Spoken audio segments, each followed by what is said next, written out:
یہ جوانی میں بھی آتی ہے, بچپن میں بھی آ سکتی ہے, بڑھاپے میں بھی آتی ہے. جن کو بڑھاپا مل گیا اللہ کی نعمت ہے, اللہ کی نعمت ہے. کیا اللہ تعالیٰ انہیں پھر سے موقع دیا ہے توبہ استغفار کر کے پاک ہو کر کے آ جائے. بہت سارے تو جوانی میں چلے گئے دنیا سے. اسی لیے میرے عزیزو ہمیشہ سترک رہو, ہمیشہ الرٹ رہو. آج اگر عشاء کی نماز نہیں پڑھو تو تمہیں احساس ہونا چاہیے صبح ہونے سے پہلے اگر بستر پر میں مر گیا تو بے نمازیوں میں اٹھایا جاؤں, میری نماز باقی رہ گئی. اس حال میں اللہ سے ملاقات کروں گا کہ میری زندگی کی آخری نماز باقی رہ گئی.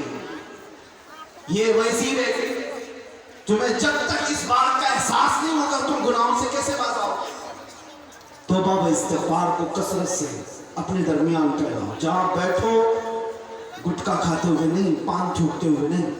انتظار کی گھڑیاں, اجعلوا الانتظار فی الاستغفار, اپنے انتظار کی گھڑیاں بھی استغفار میں لگا دو.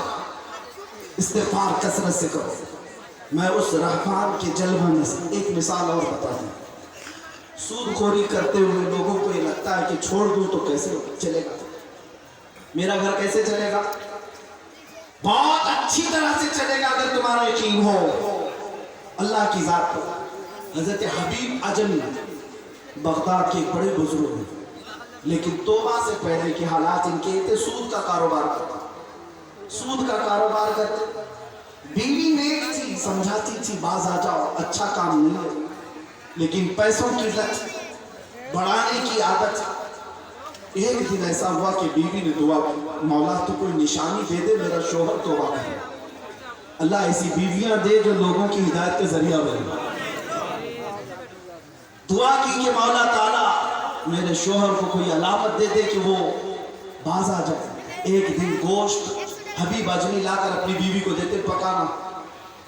لکڑیاں بھی سود میں لائے, گوشت بھی سود میں لائے, اور جب کھانا بننے کو تیار ہونے کو ہنڈیا میں چڑھ گیا وہ انتظار کرتے رہے.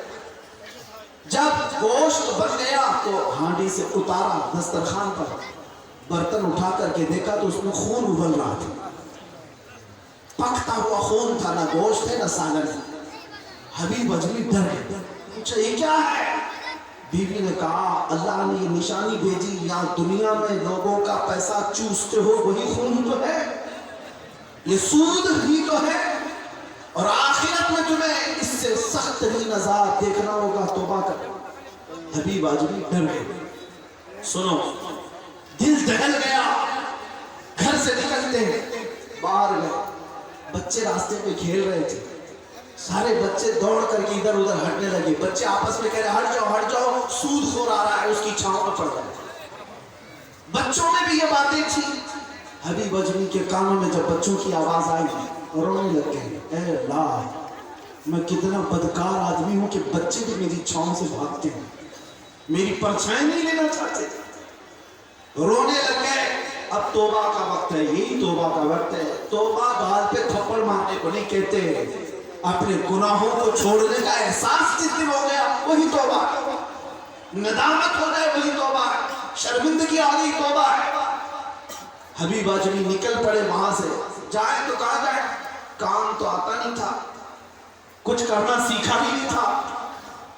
ایک گاؤں کی مسجد میں جا کر بیٹھ گئے. دوپہر میں عبادت کرتے رہے. ظہر عصر مغرب عشاء ہوئی, نماز پڑھ کر کے گھر واپس آنے لگے. جب گھر پہنچے تو بیوی نے کہا کہ کیا کرنے گئے تھے آج. کیا کہتے اپنی بیوی کو, کچھ تو بولنا, کچھ تو بولنا ہے. بیوی سے کہا میں نے ایک نوکری ڈھونڈ لی ہے, ایک نوکری ڈھونڈ لی ہے, کام پہ لگ گیا ہوں, اب روزانہ کما کر کے لاؤں گا اجرت. بیوی بڑی خوش ہو گئی. کہا بہت اچھا ہے, آپ کو کام مل گیا, میں اللہ کا شکر ادا کرتی ہوں. کسی کمپنی میں, کسی فیکٹری میں, کسی آقا کے پاس کام مل گیا. حبیب عجمی نے یہی کہا. بیوی نے پوچھا اجرت کتنی دی آج مالک نے. کہا آج نہیں دیا. مالک نے کہا کل آ جانا, کل دے دوں گا. دوسرے دن حبیب عجمی پھر گئے, کام تو آتا نہیں تھا. پھر مسجد میں جا کر بیٹھے رہے, روتے رہے. ہے اللہ کچھ سبب پیدا کرتے. میں ان لوگوں سے کہتا ہوں جو گناہوں کو چھوڑنے میں آئیں کہیں کرتے رہتے, چھوڑوں گا تو کیا ہوگا, کیسے چلے گا. حبیب اجمی روتے رہے اے اللہ کوئی سبب پیدا کر دے. رات ہو گئی, گھر آئے, بیوی نے پوچھا آج مزدوری ملی مالک یہاں سے؟ کہا نہیں, آج مالک نے کہا کل دے دوں, آج بھی نہیں دیا. یہ نہیں بتا رہے کہ مسجد میں. تیسرا دن آیا, تیسرے دن بھی خالی ہاتھ آیا. بیوی پوچھتی رہی اور اس کے بعد کہنے لگی تم ذرا برابر فکر مت کرنا, اجرت نہ ملے تو کوئی بات نہیں, میں پانی پی کر گزارا کر لوں گی, میں پانی پی کر گزارا کر لوں گی, میرا پیٹ بھرنے کے لیے دوبارہ کوئی حرام کام نہ کرنا. وہ خواتین تھیں, وہ بیویاں تھیں. یہاں کچھ لوگ تو بیویوں کے میک اپ سامان لانے کے لیے حرام کام میں چلے گئے. ہاں, بیویوں کا پیٹ نہیں بھرتا اس لیے وہ حرام کاموں میں لگ گئے. میں عورتوں سے بھی کہتا ہوں اپنے شوہروں سے بے جا مطالبے مت کرو. تمہارے شوہر کی تنخواہ اگر 10,000 ہے تو اس سے 15,000 کا مطالبہ کرو گی, وہ کہاں سے لائے گا بقیہ 5,000؟ چوری کرے گا, لوگوں کے جیب مارے گا, یا کسی کو ٹوپی پہنائے گا, دھوکہ دے گا.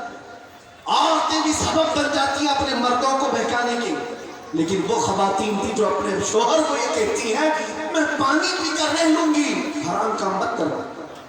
3 دن گزر گئے, 4 دن گزر گئے, 5واں دن تھا, کوئی اجرت نہیں, کوئی اجرت نہیں. کہاں سے آتی؟ مسجد میں بیٹھ کر کیا رہے. رات تھی, 5واں دن تھا, بہت تاخیر ہو گئی. اب گھر کی طرف جانے کے لیے پیر بوجھل ہو گئے. آج پھر بیوی پوچھے گی, آج پھر عورت پوچھے گی کیا لائے, کچھ کما کر کے لائے, کیا جواب دوں گا. گھر کے دروازے تک پہنچے تھے, گھر کے اندر خوب اجالا ہے, روشنی ہے, اور جیسی دروازے کے اندر داخل ہوئے دیکھا دسترخوان بچھائے, طرح طرح کے کھانے لگے ہوئے, طبق سجا ہوا ہے, اور بیوی تیار کھڑی ہے. حبیب اجمی اندر آئے اور پوچھا اپنی بیوی سے اچانک یہ میرے گھر میں روشنی اور اتنا کھانا اور یہ دسترخوان کہاں سے آیا, کیا تو کوئی غلط کام شروع کر چکی؟ بیوی نے کہا کیا مذاق کرتے ہیں آپ جس کے ہاں کام کرنے کے لیے جاتے وہیں کا ایک خادم آیا تھا. آپ جس کے ہاں مزدوری کے لیے روزانہ جا رہے ہیں, آپ کے مالک نے ایک خادم کو یہ طبق دے کر بھیجا اور مجھ سے یہ کہا اے خاتون قبول کر لے, حبیب اجمی کو آنے میں تاخیر ہو جائے گی, دسترخوان سجا لے, جب تیرا شوہر آ جائے اس سے کہہ دینا ہم نے تیری مزدوری کو پسند کیا ہے, کام اور زیادہ کر, اجرت اور ملے گی.